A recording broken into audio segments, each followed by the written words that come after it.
Balita naman po sa Metro Manila, arestadong tatlong magkakaibigan na sangkot sa pamamaril sa Caloocan. Nasa pool sa CCTV kung paanong tumakbo ang mga suspect at tatlong beses na nagpaputok ng baril. Hindi nakita sa video pero tatlo pang lalaking estudyante ang hinabol ng grupo.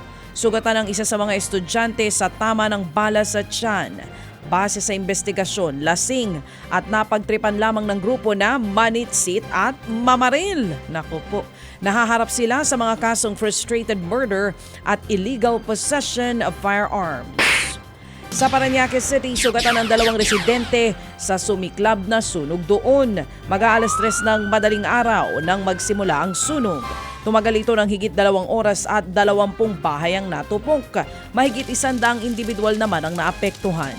Inaalam pang naging mitsa ng apoy at ang halaga ng pinsala. Nagsisimula namang maghanda ng MMDA para sa papalapit na undas. Ayon po sa MMDA, nakikipag-ugnayan na sila sa mga LGU, kaugnay pa rin sa mga road closure at gayon din sa pamunuan ng iba't ibang mga terminal para mapaghandaan ang dagsa ng mga pasahero. Humingi na rin daw sila ng tulong sa mga pulis para sa mas mahigpit pang seguridad. Higit 1,000 tauhan daw ang ipakakalat ng MMDA para magbantay sa mga terminal at maging sa mga kalsada para matiyakang mas mabilis na biyahe sa Metro Manila. Ted Filon at DJ Chacha ngayon nasa Radyo 5 92.3 News FM Monday to Friday 6 to 10 a.m.